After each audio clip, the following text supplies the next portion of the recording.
നമസ്കാരം. ശ്രീമദ് ഭാഗവതം മൂലം പ്രഭാഷണം ഭാഗം 240 240. ഓം ഗം ഗണപതയേ നമ. ഓം സം സരസ്വതേ സ്വാഹ. ഓം ശ്രീ ഗുരുഭ്യോ നമ. ഓം ശ്രീ രംഗനാഥ ശർമ്മണേ നമ.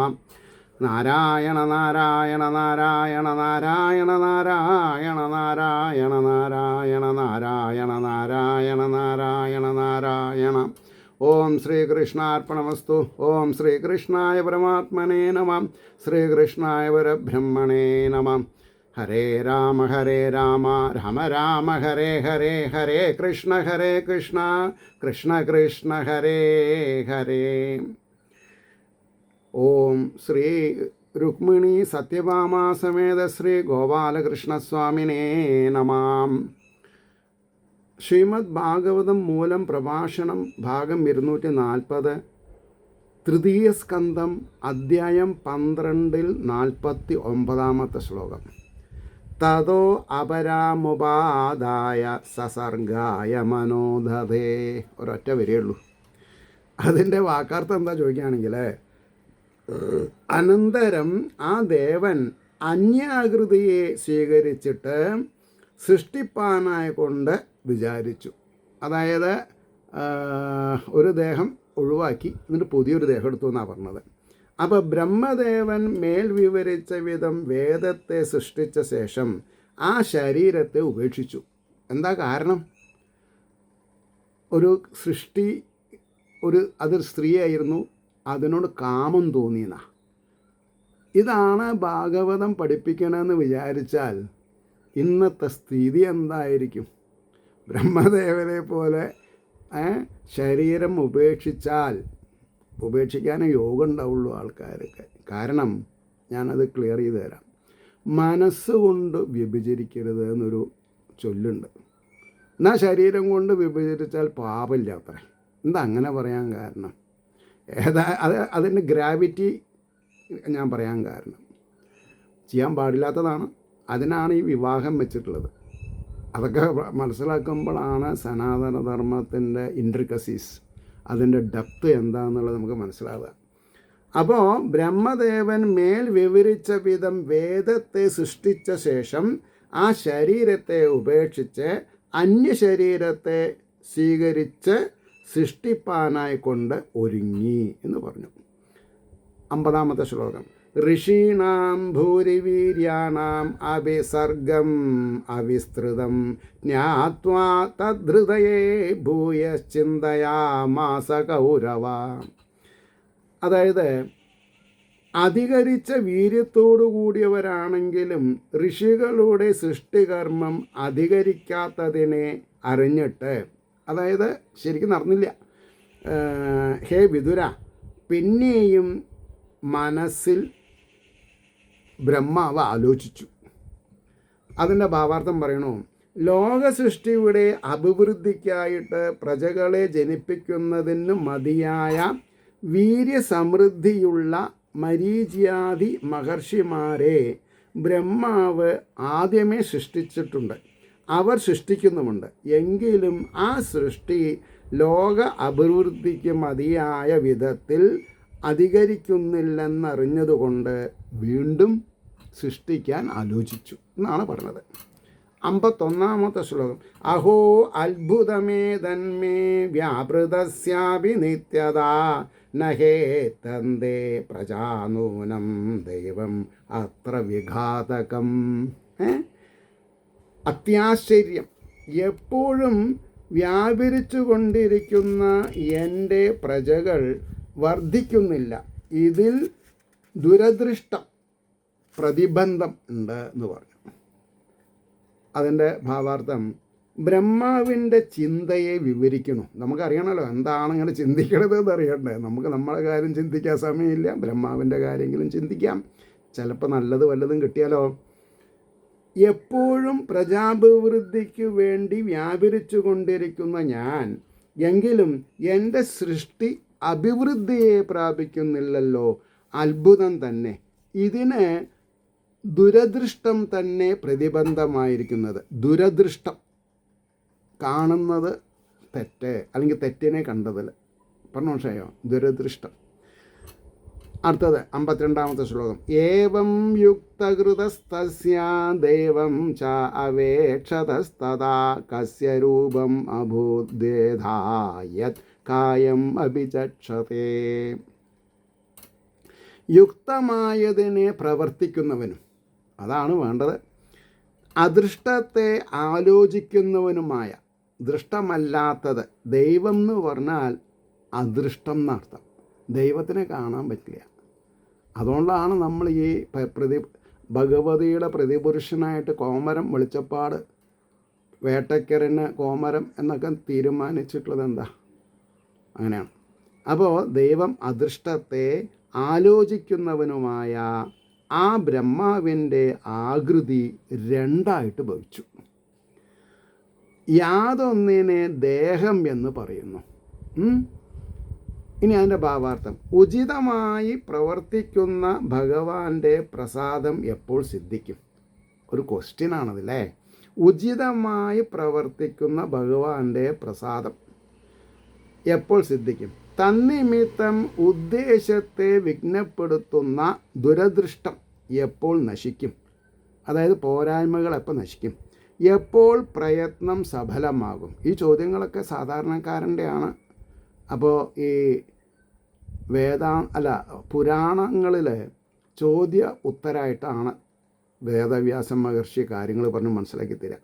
എന്നാലോചിച്ചു കൊണ്ടിരിക്കുന്ന സമയത്തിൽ ബ്രഹ്മാവിൻ്റെ സ്വരൂപം രണ്ടു വിധമായി ഭവിച്ചു.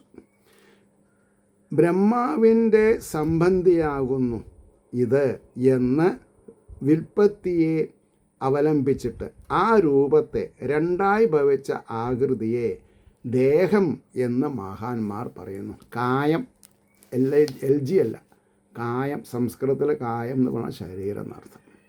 53. താഭ്യാം രൂപവിഭാഗാഭ്യാം മിഥുനം സമപദ്യത യസ്തു തത്ര പുമാൻസോ അഭോന്മനു സ്വയംഭുവസ്വരാട്. ആ രൂപവിഭാഗങ്ങളിൽ നിന്ന് ഒരു സ്ത്രീയും ഒരു പുരുഷനും, അതായത് രണ്ട് ശരീരം ഉണ്ടായി പറഞ്ഞല്ലോ, അതിലൊന്ന് ഒരു സ്ത്രീയും ഒരു പുരുഷനും ഉണ്ടായി. അതിൽ പുരുഷൻ യാതൊരുവനോ അദ്ദേഹം ചക്രവർത്തിയായ സ്വയംഭുവ് മനു, സ്വയംഭുവനെന്ന് പേരോട് കൂടിയ മനുവായി ഭവിച്ചു എന്ന് പറഞ്ഞു. അപ്പം ഈ സ്വയംഭുവ മനു എവിടെ നിന്നുണ്ടായി എന്നാ പറയാം? ബ്രഹ്മാവിൻ്റെ ശരീരത്തിൽ നിന്നുണ്ടായതാണ്. അതിനെ ഇനി ഭാവാർത്ഥത്തിൽ വരുമ്പോൾ ആ രണ്ട് രൂപവിഭാഗങ്ങളിൽ ഒന്ന് പുരുഷനും മറ്റേത് സ്ത്രീയുമായി ഭവിച്ചു. അതിൽ പുരുഷനാണ് സ്വയംഭുവമനുവെന്ന് പ്രഖ്യാതനായ ചക്രവർത്തി. സ്വയംഭു ബ്രഹ്മാവ്, അദ്ദേഹത്തിൽ നിന്നുണ്ടായവർ സ്വയംഭുവൻ എന്നർത്ഥം. ബ്രഹ്മാവിൻ്റെ സ്വരൂപം തന്നെയാണ് മിഥുന രൂപത്തിൽ കാണപ്പെട്ടത്. എങ്കിലും ബ്രഹ്മരൂപം വേറെ ഉണ്ടെന്നു തന്നെ ധരിക്കണം. 54. സ്ത്രീയ ആസീശ്ചതരൂപാഖ്യ മഹിഷസ്യ മഹാത്മനാം തഥാ മിഥുനധർമ്മേണ പ്രജാഹ്യേധാം ബഭൂവിരേ. യാതൊരു സ്ത്രീരൂപം, രണ്ടെണ്ണത്തിൽ രണ്ട് ശരീരം ഉണ്ടായി, ആ സ്വയംഭൂമനു കൂടാണ്ട് വേറൊന്നുള്ളത് സ്ത്രീരൂപമാണെന്ന് പറഞ്ഞല്ലോ. ശതരൂപ എന്ന് പേരോട് കൂടിയവളായിട്ട്. ശതരൂപ എന്ന് പറഞ്ഞാൽ എന്താ അർത്ഥം അല്ലേ? ശതരൂപ എന്ന് പറഞ്ഞിട്ടുണ്ടെങ്കിൽ ന്യൂമറസ് ഫോമുള്ളവളെന്ന് അർത്ഥം പറയാം. അല്ലാണ്ട് 100 അല്ലെങ്കിൽ 80 എന്നുള്ള അർത്ഥത്തിലല്ല. ഇനി അതും വേണമല്ലോ പറയാം. അപ്പോൾ ശതാഭിഷേകം എന്ന് പറഞ്ഞാൽ 84 കഴിക്കാൻ കാരണം 100 പൂർണ്ണചന്ദ്രന്മാരെ കണ്ടു, 100 വയസ്സായി എന്ന് പറഞ്ഞിട്ടാണ്. അതുവരെ 16 വയസ്സ് തട്ടിപ്പോയാൽ ബുദ്ധിമുട്ടായില്ലേ? അപ്പോഴാണ് 84 ആയാൽ, ചിലവർക്ക് 80 തന്നെ 84 കഴിക്കും, 84 100ാമത്തെയും കഴിക്കും. അങ്ങനെയൊക്കെയാണ് ഒരു രീതി. അപ്പോൾ ശതരൂപ എന്ന പേരോടുകൂടി അവളായിട്ട് ഭവിച്ചു. മഹാത്മാവായ ഇവൻ്റെ ഭാര്യയാകുന്നു. ആരുടെ? ഈ മനുവിൻ്റെ, സ്വയംഭൂ മനുവിൻ്റെ. അപ്പോൾ സ്ത്രീ പുരുഷ സംയോഗ രൂപധർമ്മത്താൽ സന്തതികൾ നിശ്ചയമായിട്ടും അഭിവൃദ്ധിപ്പെട്ടു. അങ്ങനെയാണ് ഈ ഭൂമിയിലെ സ്ത്രീ പുരുഷ ബന്ധത്തിൽ നിന്ന് കുട്ടികൾ ഉണ്ടാവാൻ തുടങ്ങിയത്. അതിൽ നിന്നുണ്ടായ സ്ത്രീ ശതരൂപ എന്ന് സുപ്രസിദ്ധയായ മനുപത്നിയാകുന്നു. അവർ തമ്മിലുണ്ടായ സംയോഗരൂപമായ ധർമ്മത്താൽ പ്രജകൾ അഭിവൃദ്ധിയെ പ്രാപിച്ചു എന്ന് ഭാഗവതം പറയണം. 55 സച അഭി ശതരൂപായാം പഞ്ചാപത്യാന്യജീജനത് പ്രിയവ്രത ഉത്താനവാദോ ത്രിസ്ര കന്യാശ്ച ഭാരത ആഹൂതിർദേവഹൂതിശ്ച പ്രസൂതീരിതി സത്തമാം. 5 സന്താനങ്ങളെ അദ്ദേഹം ശതരൂപയിൽ ജനിപ്പിച്ചു. പ്രിയവ്രതൻ ഉത്താനപാദൻ എന്ന് പുത്രന്മാരും 3 കന്യകളുമാകുന്നു ഉണ്ടായത്. അനി അതിൻ്റെ ഭാവാർത്ഥം: സ്വയംഭുവൻ എന്നു സുപ്രസിദ്ധനായ ആ മനു സ്വപത്നിയായ ശതരൂപയിൽ ഹേ ഭരതകുലത്തിൽ ജനിച്ചവരിൽ വെച്ച് ഉത്കൃഷ്ടനായ വിതുര 5 സന്താനങ്ങളെ ജനിപ്പിച്ചു. പ്രിയവ്രതൻ ഉത്താനപാദൻ എന്നു പേരായ 2 പുത്രന്മാരും ആകൂതി ദേവഹൂതി പ്രസൂതി എന്നു പേരായ 3 കന്യകമാരുമാണ് ഉണ്ടായത് എന്ന് പറഞ്ഞു. ഇനി ഈ 12-ാം അധ്യായം, തൃതീയ സ്കന്ധത്തിലെ 12-ാം അധ്യായത്തിലെ അവസാനത്തെ ശ്ലോകം ആണ് പറഞ്ഞത്. എന്താണ്? 56, ആ ശ്ലോകം 56. ആഹൂതീം രുചയേ പ്രാതാത് കർദ്ദമായതു മധ്യമാം ദക്ഷായാദാത് പ്രസൂതിം ചായത ആപൂരിതം ജഗത് എന്ന ശ്ലോകം. അതിൻ്റെ വാക്കാർത്ഥം എന്താ? ആഹൂതിയെ രുചിക്കായി കൊണ്ടും, രുചി എന്ന് പറയുന്ന പുരുഷന്, ദേവഹൂതിയെ കർദ്ദമനായി കൊണ്ടും, കർദ്ദമ പ്രജാപതി, പ്രസൂതിയെ ദക്ഷനും കൊടുത്തു, ദക്ഷ പ്രജാപതിക്കും കൊടുത്തു. യാതൊരുവരിൽ നിന്ന് ലോകം നിറയ്ക്കപ്പെട്ടു. ഈ കാണപ്പെടുന്ന ജനസംഖ്യയൊക്കെ അവർ 3 ആളിൽ നിന്നാണ് ഉണ്ടായിട്ടുള്ളത്. ആകൂതിയെ ബ്രഹ്മപുത്രനായ രുചിക്കായി കൊണ്ടും, അപ്പോൾ ഈ രുചി ആരാ? ബ്രഹ്മപുത്രൻ തന്നെയാണ്. ദേവഹൂതിയെ കർദ്ദമനായി കൊണ്ടും പ്രസൂതിയെ ദക്ഷനായി കൊണ്ടും നൽകി. അവരിൽ നിന്ന് ലോകം നിറയുവാൻ മതിയായ സന്തതികൾ ഉണ്ടായി എന്ന് പറയണം. അപ്പോൾ പിന്നെ ഇതി ശ്രീമദ് ഭാഗവതേ മഹാപുരാണേ തൃതീയ സ്കന്ധേ ബന്ധസർഗനിരൂപണ പ്രകരണേ സനകാദി നിരൂപണം നാമ ദ്വാദശോധ്യായഃ. സർവത്ര ഗോവിന്ദനാമ സങ്കീർത്തനം. ഗോവിന്ദ ഗോവിന്ദ. നമ്മൾക്ക് പെട്ടെന്ന് 13-ാം 12ആണല്ലോ കഴിഞ്ഞത്, 13-ാം അധ്യായത്തിലേക്ക് പോവുക. ഓം നമോ ഭഗവതേ വാസുദേവായ. ശ്രീമദ് ഭാഗവതം തൃതീയ സ്കന്ധം 13-ാം അധ്യായം. ശ്രീ ശുക ഉവാച. ശ്ലോകം 1. നിശമ്യവാചം വദതോ മുനെ പുണ്യതമാം നൃപ ഭൂയ പപ്രശ്ച കൗരവ്യോ വാസുദേവകഥാധൃത. ഇതാണ് ശ്ലോകം.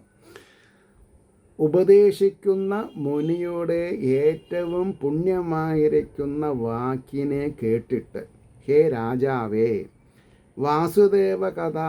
വാസുദേവകഥയിൽ ആദരത്തോടുകൂടി കുരുകുലത്തിൽ ജനിച്ച പുരുഷൻ പിന്നെയും ചോദിച്ചു. പപ്രച്ഛ.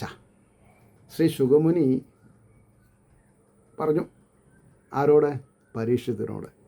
അല്ലയോ രാജാവേ, ലോകസൃഷ്ടി രഹസ്യത്തെ വിവരിച്ച് ഉപദേശിക്കുന്ന മൈത്രേയരുടെ പരിശുദ്ധവും അന്ധകരണത്തെ ശുദ്ധമാക്കുവാൻ സമർത്ഥവുമായിരിക്കുന്ന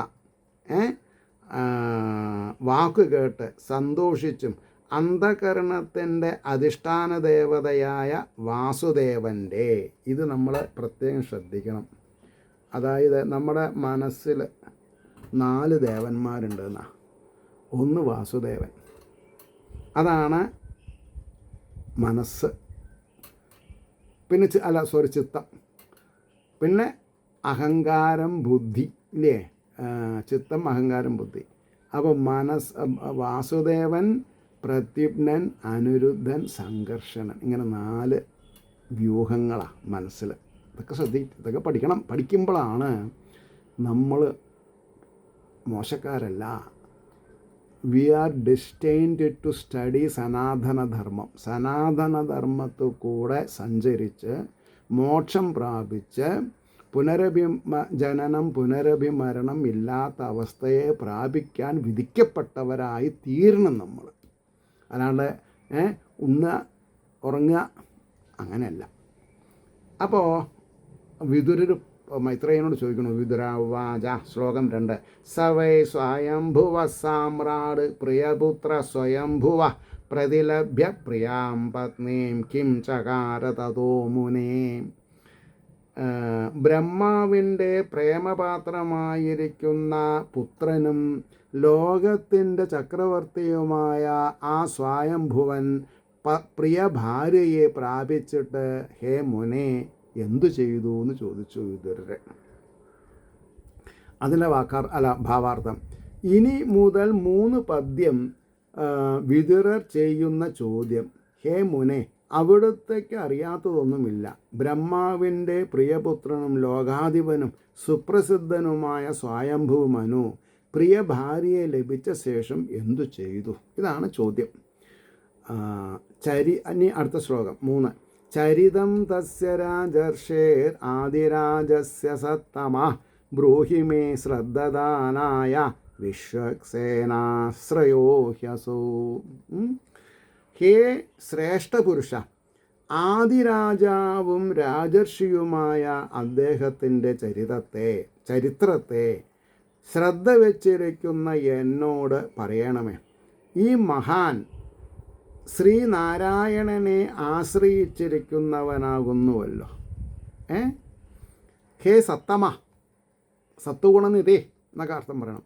ലോകത്തിൽ രാജധർമ്മത്തെ പ്രചരിപ്പിക്കുവാൻ ഒന്നാമതായി അവതരിച്ച ഭഗവത് അംശഭൂതനും ഋഷിചര്യയെ അതിക്രമിക്കാതെ രാജനിലയിൽ വസിച്ചവനുമായ ആ സ്വയംഭൂമനുവിൻ്റെ ചരിത്രം കേൾപ്പാൻ ശ്രദ്ധയോടിരിക്കുന്ന എന്നോട് വിസ്തരിച്ച് പറയുമാറാകണം. ആ മഹാത്മാവ് അഖിലേശ്വരനായ ശ്രീനാരായണ സ്വാമിയെ ആശ്രയിച്ചിരിക്കുന്ന ഭക്തോത്തമനാണല്ലോ. നാരായണനെ ആശ്രയിച്ചിട്ടുള്ളവർക്ക് ഈ പ്രപഞ്ചത്തിൽ ഒരു ബുദ്ധിമുട്ടും വരില്ല. അതിനൊരു ഉദാഹരണമാണ് ഈ ഉള്ള. കാരണം എന്താ വിചാരിച്ചാൽ, മേപ്പിട്ട് നോക്കിയാൽ ആകാശം, കീഴ്പിട്ട് നോക്കിയാൽ ഭൂമി, തല താഴ്ത്തി ഉള്ളിലേക്ക് നോക്കിയാലോ ഭഗവാൻ. ഇതാണ് ഇതിൻ്റെ വാസ്തവികത. അപ്പോൾ 4-ാമത്തെ ശ്ലോകം പറയണു.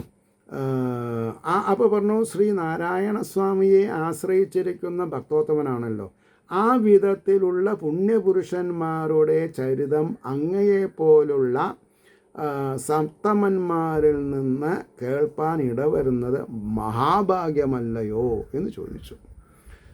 അപ്പോൾ 4-ാമത്തെ ശ്ലോകം. ശ്രുതസ്യ പുംസാം സുചിരശ്രമസ്യ നന്യഞ്ജസാ സൂരിഭിരീഡിതോ അർത്ഥ യത്തൽ ഗുണാനുശ്രവണം മുകുന്ദ പാദാരവിന്ദം ഹൃദയേഷു യേഷാം. യാതൊരുത്തരുടെ ഹൃദയങ്ങളിൽ മുകുന്ദൻ്റെ പാദാരവിന്ദം ഇരിക്കുന്നുവോ അവരുടെ ഗുണങ്ങളെ നിരന്തരം കേൾക്കുക എന്നത്. എങ്ങനെയാണ് പറഞ്ഞത്? നിരന്തരം, എണ്ണധാര പോലെ, സദാ. അപ്പോൾ ഞാൻ ശ്രീകൃഷ്ണ കഥാമൃതം ഭാഗവതം മൂലം യൂട്യൂബിൽ പറയണു. അത് കൂടാണ്ട് ഒരു ഡൽഹി റിട്ടേൺഡ് ഒരു ഭക്തയ്ക്ക് ഭാഗവതം ഒരാൾക്കായിട്ടാണ് ക്ലാസ് എടുക്കുന്നത്. ഒരാൾക്കായിട്ട്. അതെപ്പോൾ 10 മണിക്ക് വന്നാൽ 12 മണി വരെ 2 മണിക്കൂർ. വൈകുന്നേരം 3:30 വരണ വിചാരിച്ചാൽ 5 മണി വരെ, 1.5 ദിവസം. 1.5 മണിക്കൂർ. കാരണം എൻ്റെ ഗുരുനാഥൻ പറയുണ്ടായിട്ടുണ്ട്, ഞാൻ നിനക്ക് ഒറ്റയ്ക്ക് എങ്ങനെയാണ് പറഞ്ഞു തരുന്നത്, അതേപോലെ ഒരാളായിട്ട് വന്ന് ചോദിച്ചാലും നീ അത് പറഞ്ഞു കൊടുക്കണം. അത് നമ്മൾക്കുള്ളൊരു നിയോഗമായിട്ട് നമ്മൾ മനസ്സിലാക്കിയാൽ മതി. ശരിയാണത്. അപ്പോൾ നിരന്തരം കേൾക്കുക എന്നത് വലിയൊരു കാര്യമാണ്. അപ്പോൾ ആ പുമാന്മാരുടെ ബഹുകാലം പരിശ്രമിച്ച് അധ്യയനത്തിൻ്റെ ഫലമെന്ന് വിദ്വാൻമാരാൽ സ്തുതിക്കപ്പെട്ടിരിക്കുന്നു എന്ന് പറഞ്ഞു. ഇനി അതിൻ്റെ ഒരു ഭാവാർത്ഥം. ആ മഹാത്മാക്കളുടെ ചരിതം അവശ്യം കേൾക്കേണ്ടതാണെന്ന് പറഞ്ഞതിന് കാരണം ഉറപ്പിക്കുന്നു. ബഹുകാലം പരിശ്രമിച്ച് സാധിച്ചിരിക്കുന്ന അധ്യയനാദികൾ നിമിത്തം പുരുഷന്മാർക്ക് സിദ്ധിക്കേണ്ടതും, പക്ഷേ ഇന്നത്തെ ജീവിത നിലവാരം നോക്കുമ്പോൾ പുരുഷന്മാരൊന്നും കേട്ട് മനസ്സിലാക്കിയിട്ടില്ല എന്നുള്ള ഒരു വകതിരിവാണ് എനിക്ക് തോന്നുന്നത്. അപ്പോൾ പുരുഷന്മാർക്ക് സിദ്ധിക്കേണ്ടതും സുഖസാധവുമായ പരമഫലമാണ് മുക്തിദാതാവായ ഭഗവാന്റെ പാതാരവിന്ദത്തെ എപ്പോഴും ഹൃദയത്തിൽ ധ്യാനിച്ചു കൊണ്ടിരിക്കുന്ന പുണ്യപുരുഷന്മാരുടെ ചരിത്രത്തെ നിരന്തരം ശ്രവിപ്പാനിടവരുന്നതെന്ന് പരമപണ്ഡിതന്മാർ അതിനിശ്ചിതമായി ഡബിൾ ഗ്യാരണ്ടീഡാ അഭിപ്രായപ്പെട്ടിരിക്കുന്നുവല്ലോ. അതുകൊണ്ട് ഭക്തോത്തമനായ സ്വയംഭൂമനുവിൻ്റെ ചരിതം കേൾപ്പാൻ എനിക്ക് താല്പര്യം നന്നേ ഉണ്ട്. അതിനെ അങ്ങ് അരുളി ചെയ്യണമെന്ന് പറഞ്ഞു. ശ്രീശുക ഉവാച, ആരോട്? പരീക്ഷത്തിനോട്. ഇതി ബ്രുവാണം വിദുരം വിനീതം സഹസ്രശീർഷ്ണശ്ചരണോപധാനം പ്രഹൃഷ്ടരോമാ ഭഗവത്കഥായാം പ്രണീയമാനോ മുനിരഭ്യചഷ്ട. ഭഗവാന്റെ കഥയിൽ പ്രവർത്തിപ്പിക്കപ്പെടുന്നവനും നോക്കൂ, പ്രവർത്തിപ്പിക്കപ്പെടുന്നവൻ ആരാ? ഭഗവാൻ നമ്മുടെ ഉള്ളിലിരുന്ന് നമ്മൾക്ക് ത്വരിത ഉണ്ടാക്കി തന്നിട്ടില്ലെങ്കിൽ നമ്മൾ ആശ്രയമായിട്ട് പോകും. അപ്പോൾ ആശ്രയമായിട്ട് പോവാൻ വിധിക്കപ്പെട്ടവന് ഭാഗവതം കേൾക്കാനുള്ള സംഗതി ഭഗവാൻ കൊടുക്കില്ല. ആശ്രയ ആവാണ്ടിരിക്കാൻ യോഗമുള്ളവന് ഭാഗവതം കേൾക്കണം. അതിന് വേണ്ടിയിട്ട് ഭഗവാൻ എന്ത് ചെയ്യും? നമ്മൾക്ക് ഭാഗവതം കേൾക്കാനുള്ള കാര്യങ്ങൾ ചെയ്തു തരും. അപ്പോൾ പറഞ്ഞു,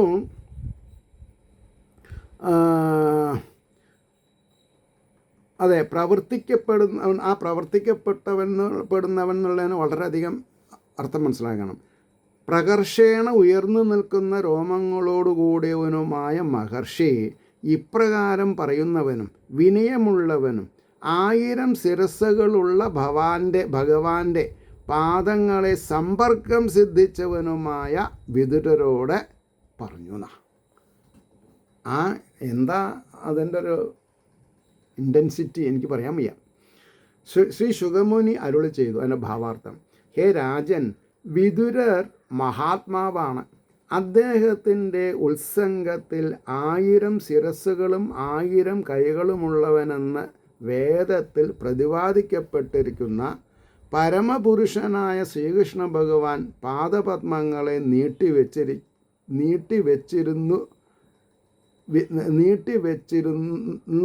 വെച്ചിരുന്ന് അനുഗ്രഹിച്ചിട്ടുണ്ട്. എന്താ ഇപ്പോൾ മനസ്സിലായത്?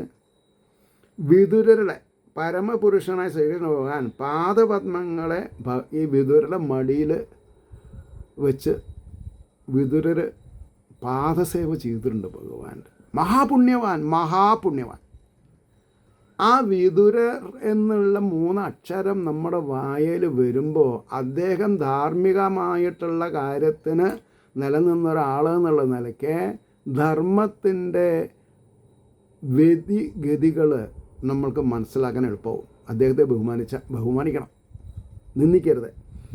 അപ്പോൾ ഗുരുവിൻ്റെ നേർക്കുണ്ടായിരിക്കേണ്ടതായ വിനയാദി സൽഗുണങ്ങൾ തികഞ്ഞവനുമാകുന്നു. അപ്രകാരമുള്ള വിദുരരുടെ ചോദ്യം കേട്ടപ്പോൾ ശ്രീ ഭഗവാന്റെ ഗുണവിശേഷങ്ങളെ പുനരാലോചന ചെയ്യുവാൻ ഇടവന്നു. അത് നിമിത്തം അന്ധക്കരണം സത്വോന്മുഖമായ മുനിക്ക് രോമാഞ്ചമുണ്ടായി. ആനന്ദസമേതം വിദുരരോട് പറഞ്ഞു തുടങ്ങിയതാണ്. എങ്ങനെയെങ്കിലും വേണം വിചാരിച്ചിട്ടല്ല. ഇപ്പോൾ എന്നെ സംബന്ധിച്ചിടത്തോളം സബ്സ്ക്രൈബേഴ്സ് കൂടിയോ കുറഞ്ഞോ അതൊന്നും എനിക്കൊരു പ്രശ്നമല്ല. എൻ്റെ ടെമ്പോ ഈസ് ദി സെയിം. 1000 ആൾക്ക് മൈക്ക് വെച്ച് പറയുന്ന ടെമ്പോയിലാണ് ഞാൻ ഈ ടെലിഫോൺ നോക്കിയിട്ട് പറയണത്. നിങ്ങളെ പലവരേനെയും എനിക്കറിയാം. അവരൊക്കെ എൻ്റെ മനസ്സിലിങ്ങനെ വന്നും പോയിക്കൊണ്ടിരിക്കും. പക്ഷെ കേൾക്കാത്ത ഞാൻ പരിചയപ്പെടാത്ത എത്ര ആൾക്കാരുണ്ട്. അതിൽ ഇന്ന് യദൃച്ഛയ ഒരു കാര്യമുണ്ടായി. ഞാൻ വളരെയധികം ബഹുമാനിക്കുന്ന ഒരു രാമസ്വാമി, രാമയ്യരെന്ന് പറയും. അങ്ങാടിപ്പുറത്ത്. ഇപ്പോൾ 15-ാം തീയതി മുതൽക്കോട്ട് അവിടെ 10 ദിവസം നീണ്ടു നിൽക്കുന്ന അതിരുദ്രം നടക്കാൻ പോവുകയാണ്. അതിരുദ്രം ശിവന് തളി ക്ഷേത്രത്തിൽ. അപ്പോൾ അവർ ഒരു 10 ദിവസമായിട്ട് ഒരു 150 ക്ഷേത്രങ്ങളിൽ ഒരു ജ്യോതി പിന്നെ പ്രയാണം. ഇപ്പോൾ ഒരു 4:30 മണിക്ക് 5 മണിക്ക് ഇവിടെ കുരവമ്പലം ശിവക്ഷേത്രത്തിൽ വന്നു. കഷ്ടകാലത്തിന് ഒരു 3-4 സ്ത്രീകളെ ഉണ്ടായിരുന്നുള്ളൂ. അപ്പോൾ ഞാൻ ഈ തളി ശിവക്ഷേത്രത്തിൽ കാളപ്പജിറ ക്ഷേത്രം എന്നൊക്കെ ഞങ്ങളുടെ കുട്ടിക്കാലത്ത് പറയാം. കാരണം പൂജയൊന്നും ഉണ്ടായിരുന്നില്ല. വളരെയധികം സമരങ്ങളൊക്കെ ചെയ്തിട്ട് നേടിയെടുത്തുള്ള ക്ഷേത്രമാണത്. അവിടെ ഞാൻ 2019 വിചാരിക്കുന്നു, അതെ, ഒരു പ്രഭാഷണം ചെയ്തിട്ടുണ്ട്. അപ്പോൾ എനിക്ക് അതിലത്തെ സംഘാടകരൊക്കെ ആയിട്ട് അറിയാം. അപ്പോൾ ഞാൻ നനയ്ക്കാണ്, കുപ്പായിട്ടിട്ടില്ല, ബനിയനും ഇട്ടിട്ടില്ല, ഒരു മഞ്ഞ ടവല്, അതായത് പെരുമുടിയൂർ ഒരു എന്താണ് ഒരു പാന ഉണ്ടായിരുന്നു, ഒരു പാന, അതിൻ്റെ പരസ്യമുള്ളതാണ്. അപ്പോൾ എനിക്ക് ഒരു കാലത്ത് സെറ്റപ്പ് ആവാനുള്ള ധൃതിയിൽ പ്രഭാഷണത്തിനൊക്കെ പോയാൽ ആരെങ്കിലും എന്തെങ്കിലും ദക്ഷിണ ഞാൻ വാങ്ങിയിരുന്നു എന്നുള്ളത് ശരിയാണ്. 2020 ശേഷം ഞാൻ വാങ്ങണില്ല. കാരണം എന്താ വിചാരിച്ചാൽ ഞാൻ ആർക്കും കടക്കാരനല്ല. അതായത് വലിയ സംഖ്യ ഉള്ളവരുണ്ട്, അത് വാങ്ങാത്ത ആൾക്കാരുണ്ട്, അത് വേറെ, വാങ്ങാത്ത ഒരാൾ. പക്ഷേ അതിൻ്റെ ശേഷം എവിടെ പ്രഭാഷണം ഉണ്ടെങ്കിലും കവറ് ഞാൻ സംഘാടകർക്ക് മടക്കി കൊടുക്കും. മനസ്സിലായില്ലേ? എൻ്റെ മോള് വളരെ അസന്നിഗ്ധമായിട്ട് പറഞ്ഞിട്ടുണ്ട്, അച്ഛൻ ഈ നാട്ടിൽ പോയിട്ട് ഇംഗ്ലീഷ് ഗ്രാമർ പഠിപ്പിക്കുകയെ ഷോർട്ട് ഹാൻഡ് പഠിപ്പിക്കുകയെ, അതിൻ്റെ ആവശ്യമില്ല, ഇപ്പോൾ ഷോർട്ട് ഹാൻഡിൻ്റെ ഇതില്ല, അല്ലെങ്കിൽ ഭാഗം 10 പൈസ ദക്ഷിണമായിട്ട് വാങ്ങരുത്. അത് ഞാൻ ബോംബെയിലുള്ളപ്പോഴും വാങ്ങിയിട്ടില്ല. ഇനി അതും വേണമല്ലോ പറയാം. രാമായണത്തിന് പോയിട്ടും ക്ലാസ് എടുത്തതിനൊന്നും ഞാനൊന്നും വാങ്ങിയിട്ടില്ല. എന്താ അതൊക്കെ ഞാൻ പറയാൻ കാരണം, ഇതൊക്കെ ജീവിതത്തിൽ അവശ്യം അനുകരിക്കേണ്ട നല്ല ഭാഗങ്ങളാണ്. അതുകൊണ്ടാണ് പറയാൻ കാരണം. അപ്പോൾ ആ എൻ്റെ ഫേസ്ബുക്ക് ഫ്രണ്ടാണ് അദ്ദേഹം. എൻ്റെ പ്രഭാഷണങ്ങൾ കേൾക്കുന്നുണ്ടെന്ന് ഈ 4-5 എന്താണെന്നാ പറയുക, നാരായണീയം വിദ്യാർത്ഥികളോട് കമ്മിറ്റ് ചെയ്തു. പട്ടാമ്പിയുടെ പ്രഭാഷണം ഞാൻ കേൾക്കുന്നുണ്ട്. പട്ടാമ്പിക്ക് അറിയില്ല, കാരണം അദ്ദേഹം കമൻറ്റ് ചെയ്യാറ് പതിവില്ല. അദ്ദേഹം എന്നെ ആ ലോക്കൽ ഡ്രസ്സിൽ ഒരു ഫോട്ടോ കൊടുത്തു പോയി. 10 വർഷമായില്ലേ. അപ്പോൾ ജീവിതത്തിൽ നമ്മൾക്ക് എങ്ങനെയൊക്കെയാണ് അപ്ലോസ് കിട്ടുന്നത്, അതാണ് ഈ നോബൽ പ്രൈസ് മാതിരിയാണത്. അത്രയും വില കൂടും. വേറൊരാളുടെ ഹൃദയത്തിൽ നമ്മുടെ ഈ പ്രഭാഷണം കൊണ്ട് ഒരു സ്ഥാനം ഉണ്ടെന്ന് പറയണത് ചില്ലറ കാര്യമല്ല, വലിയ കാര്യമാണത്. മനസ്സിലായില്ലേ? അപ്പോൾ അവരെനിക്ക്, ഞാനവിടെ പ്രഭാഷണം ചെയ്ത് എൻ്റെ അഡ്രസ്സ് ഉണ്ട് അവർക്ക്. അപ്പോൾ അവർ എനിക്ക് 2 നോട്ടീസൊക്കെ അയച്ചിട്ടുണ്ടായിരുന്നു.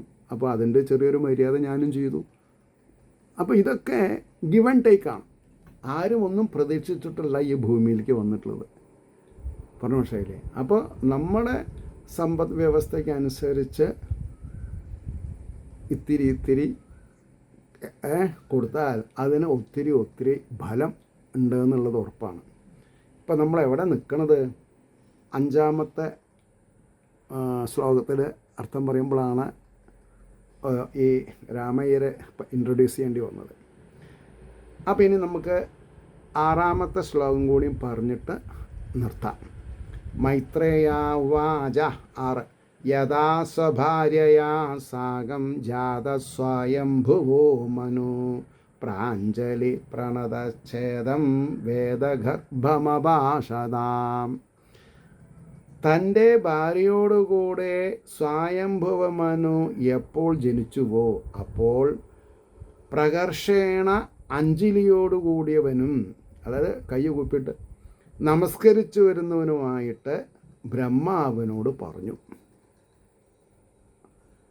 അപ്പോൾ മൈത്രേയൻ പറഞ്ഞു, സ്വയംഭുമനുവും ഭാര്യയായ ശതരൂപയും ബ്രഹ്മാവിൽ നിന്ന് ഒരേ സമയത്ത് ജനിച്ച ഉടനെ മനു അഞ്ജലീബന്ധം ചെയ്ത് നമസ്കരിച്ച് ഈ വിധം പറഞ്ഞു. അതെന്താണ് എന്നുള്ളത് നമുക്ക് അടുത്ത എപ്പിസോഡിൽ പറയാം. ഏവർക്കും ശ്രീ ഹരിയുടെ അനുഗ്രഹാശിസ്സുകൾ നിർലോഭം ഉണ്ടാവട്ടെ എന്ന് ആശംസിക്കുന്നതിനോടൊപ്പം ലോകാ സമസ്ത സുഖിനോ ഭവന്തു ആയിരിക്കട്ടെ നമ്മുടെ പ്രാർത്ഥന എന്ന് സ്മരിച്ചുകൊണ്ട് വാക്കുകൾ ഉപസംഹരിക്കുന്നു. നമസ്കാരം. നാളെ കാണാം.